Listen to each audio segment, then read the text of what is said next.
Welcome, Dr. James Beckett, Sports Card Insights here with Rich Klein. We're doing a tribute to our friend Frank Barning, a hobby icon, and passed away middle of last week. One of the real contributors to the hobby. But thanks, sponsors, Topps, Panini, Upper Deck, Heritage Auctions, Huggins Scott Auctions, Mike Stadium Sports Cards, Burbank Sports Cards, ComC.com, and then Beckett Media, Beckett Grading, Beckett Authentication. So welcome, Rich. You knew Frank and Vivian, but Frank, before I did, as well as probably tracked with more closely. I never felt like he was a competitor of mine in any meaningful sense. I felt we were more friends, but you worked with him and for him in some sense. Yes, I did a lot of work on the East Coast when they moved to San Diego. I became the unofficial East Coast rep, and I would do all the Willow Grove shows, sometimes by myself, sometimes with some help.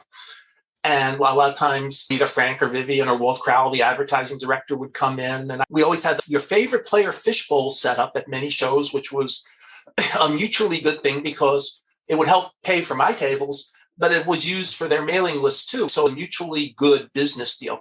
Yesterday, I posted, when I got the news, courtesy of your email, what happened. I posted on Facebook a quick one-paragraph tribute.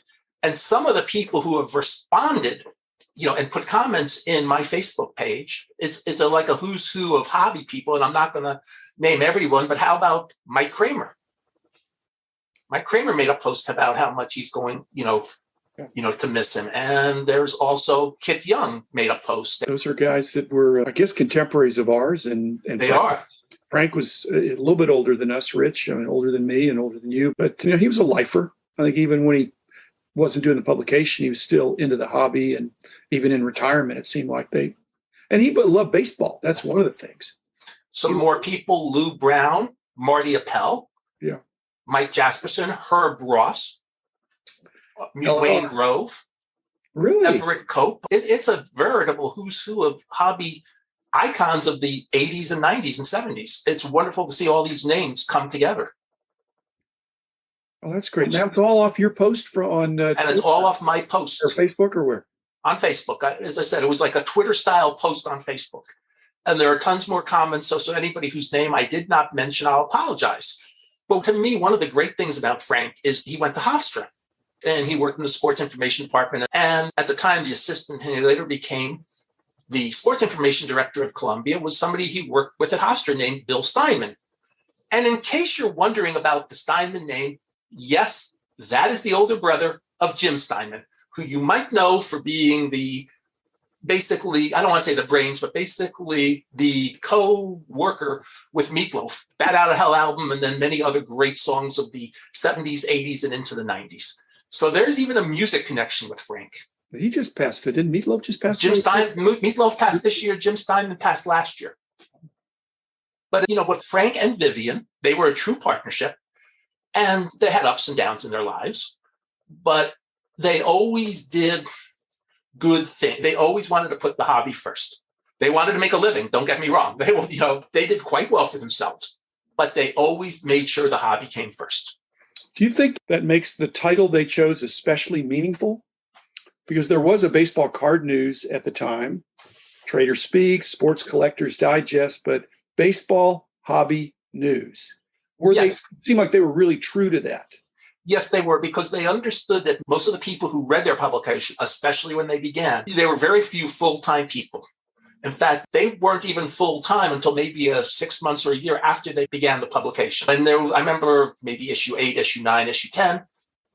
There's a little note about who is like maybe now 10 or 12 more people have gone full-time, and then including us. It was like the final sentence. Even you didn't really go full-time with Beckett Monthly for 8 months or a year after? If you call getting a paycheck, it was 2 years. So 2 years. But I had other stuff going on. I wasn't That's what I mean. But I wasn't taking any money out either. But I was just wondering, we did an episode 50, which has now been more than 2 years ago. We did Then and Now about baseball hobby news. They're the Barnings kind of baby that grew up and really blessed a lot of people. It was a real key publication back in the day. I was just wondering, are we affirming that Frank was a creative guy and the writer guy and Vivian was more administrative? Because there's a number of ideas they came up with, like you say, at the show, in their publications, that they did some cool stuff. I think it was a partnership. Frank was a newspaper reporter and worked, as I said, in SID. Vivian was a school teacher. Yeah. So they probably had a mix, and it's a true partnership. But Vivian could write. Vivian had a monthly column. She wrote just fine. So we don't want to slack her in any way. She was very good at writing. It wasn't that she couldn't write. She wrote very well. If she had to do more, she would have done more. You also, even with a small company, you have to have somebody doing the books each month and keeping an eye out. The other story that I told in that back episode 50 was how at the 84 National, I was still not positive how I was going to go with starting what became Beckett Baseball Card Monthly, and really strongly considered working with Frank and Vivian. I guess now on further reflection, I'm just thinking I really didn't understand, and this wasn't a huge negative or anything, but even now I didn't really understand their chain. And when you're working with your wife or your husband, then yeah, it's a partnership, but somebody's making the call. And I obviously, maybe not so obviously, but I'm trying to deal with the guy just because as a married man, I prefer to deal with other guys in my dealings. But I dealt with Frank mainly, but I knew that Vivian was right there. But my phone calls were with Frank about that. I'm not sure exactly how it worked, but I bet you that you would talk to Frank first. I talked to Frank more than I talked to Vivian for the same reason it was. It was easier for us as guys to talk to guys. I want to say something. And we're talking about Frank once said something to me, and this is after he started working and writing the columns for SCD. And one of the things about the columns, and we touched on this when I talked about Who's Who, is Frank brought collectors together.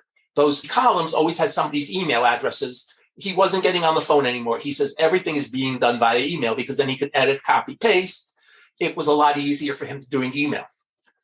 And he told me at the time, and I think Randy was still with us at the time at Beckett, is that Beckett will survive longer than Krause. And the reason Beckett will survive longer than Krause is you guys are way ahead of them in terms of, we'll call technical stuff. Yeah. Because as I wrote in an article once in Sports Collectors Daily, a big bear of a man named Mark Harwell helped push you to be much more technical. Yeah. And so anyway, the other thing is Frank was a Dodger guy, not a Yankee guy. His favorite player was Gil Hodges. He didn't get to see the induction into the Hall of Fame, but he lived long enough to see that Gil Hodges was finally and rightfully elected into the Hall of Fame. And I'm glad that one of his lifetime wishes got honored. He used to do his barnstorming column, and I was just looking through the internet, and he continued that even after he didn't have the publication, doing things for other people. But one of the things was about 10 years ago, he had an article about his favorite card, which is the 53 Bowman Color Pee Wee Reese. That's a heck of a good card, by the way. Which is a heck of a good card. But what he said, and I never knew Frank to be an exaggerator. That's one of the reasons I could strongly consider going into business with him, which I really considered, because he wasn't really a hype. He was a hobbyist with some technical skills. But he mentions in this article that he wrote is that over the course of the years, he and Vivian had handled or had 50 of the Reese 53 Bowman colors, now in various conditions, and they kept the nicest one. Now, maybe that's gone now too. But I think some younger collectors might think, well, what a liar. No one could have 50 of those. But back in the day, you really could. They weren't as expensive, and it was always an attractive card. And I think they knew they could always buy them and move them because they weren't hoarding them. It's just that when they saw it, I guess they picked it up and moved it along. But that's an iconic card, and it's in the Baseball Card Hall of Fame, which is... And rightly. And one of my favorite stories, it's one of the few things I wish I had purchased in my life. I think Ace Marshank, when he was with us, had the 1947 magazine in which the original photo was from. And I didn't buy it at the time. And I'm just like, okay, it's not like a holy grail because it's not like, but wouldn't it be nice to have the magazine with the original photo, or just even the original magazine page with the original photo they used for that card 6 years later? It's still a great card. It doesn't matter if the photo is 47 or 52 or 53. It's just a really cool card. I think the photo is older than 52 or something. Yeah, the photo is 47, if I remember correctly. Something like that. And Frank actually did some research about that and thought that it might have been Frenchie Berdager, the old Dodger guy. But one of the great things about Frenchie is Frenchie was, until we'll call it the more modern era, he was one of the last players ever to have a mustache. He was out of step. He was very out of step. And of course, there's a famous thing where he was taking a very short lead off first base, and he got picked off. And he was like tapping the bag, and his excuse when he got picked off was, they must have caught me between taps. Like I said, it's a great card, and there's a lot of great stories that go with it, and that's what makes it a hobby. And the thing to remember is Frank loved baseball. They had season tickets to the Padres. They would go to games. They loved going to the games. And granted, in San Diego, going to a game at night is a beautiful experience. But they loved being at the game. And Frank tells a story, we're talking about Gil Hodges, where I believe he sat with either Joan or Gil's son, and they just sat talking as fans. No autographs or anything, just sitting talking as fans. It might have even been Gil watching his son play. Whatever it was he honored and treasured that chat as much as a meeting rather than actually doing anything that showed like an autograph, or today it would be a selfie. He also tells a story of going to the ball game and sitting next to, I think it was with Vivian and Pee Wee Reese and somebody else. And I guess I don't do it that way. I need to be broader in my thoughts of who I'm going to go to the game with or who I'm sitting next to. Back in high school, because I went to one of these type of high schools, we did a production of Fiddler on the Roof. And it's still the best version I ever remembered. And I was in 10th grade. And to me, it's better than the musical on Broadway, just because it was done even simpler, because they don't have the money for the movie or the big Broadway stage stuff. And sitting two seats down from me is Dustin Hoffman and his then wife. And it was like, yeah.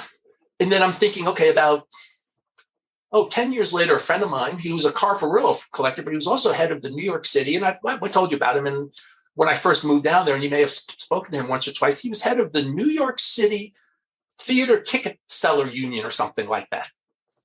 And so one day he knew I loved Linda Ronstadt, so he got me tickets to her show, and sitting next to me is Meryl Streep. So again, these are one of these things you can't make up. Just as we wrap up here, do you have any concerns for Vivian? I mean, financially, no. And I just hope they have 50 years of marriage plus, I would think. I don't have any financial concerns, and she's always been resilient. Maybe Randy might have to move someday back from Austin to take care of her, but I'm not worried about her in terms of that. She's very resilient. She's tough-minded. I don't worry about that. Remember, Frank had been sick on and off for many years. So she's already used to that. I know that about 5-6 years ago, he was in a rehab place. Speaking of that, one of the things he did is he really helped connect all the people back from his high school way back in the day on Facebook. He really was very active in connecting everybody. Do you think Baseball Hobby News put some pressure on our company as well as Krause to be more news-oriented? Because Krause at one point with SCD was just so ad-driven that the editorial was just an afterthought, it seemed. And our publications were mainly about price guides, but Baseball Hobby News was all about the news of the hobby. I think it was also a lot of great columnists. There are people like Richard West who commented on my Facebook page. I saw Tom Henningsen, Darryl Berger did book reviews, Nick Edson had columns. I think one of the things that pressured SCD to do was have better columnists, because not everything was all newsy, because sometimes there weren't a lot of news. Sometimes it was, hey, it's writing.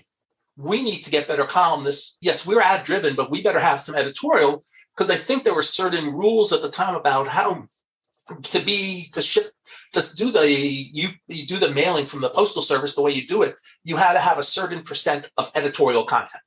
Exactly, to get your second-class mailing permit. Yes. Okay, because you've been on the receiving end of this. Who paid the most for these articles back in the 80s? Was it Frank? Was it SCD? Was it our company? Who was paying for these columnists? When it came to me, you paid more. I hired you, Rich. I'm not counting that. I'm talking about just for even before I was hired, you paid more for freelance. So we had a larger circulation as well. Right. But Frank really seemed to have very loyal columnists. So you're saying it wasn't about the money? No, basically they knew that if they needed editing, it would be very professionally edited. They knew any editing would be well done. And even when I wrote we'll call it the dealer responses, those were not paid for, by the way. When I did the dealer things with the comments, those were not paid for. But even then, I knew that anything I wrote, if needed to be edited, would be edited properly. Instead of just chopping off. I knew it'd be edited properly. I hated that. Thanks, Rich. Thanks for reminiscing about our friend Frank. He's missed. Our best to Vivian and Randy and those who loved and appreciated Frank as well. So void in the hobby. And it's up to us guys to carry on. So thanks, Rich Klein. Thanks, listeners. Be back again tomorrow with another episode.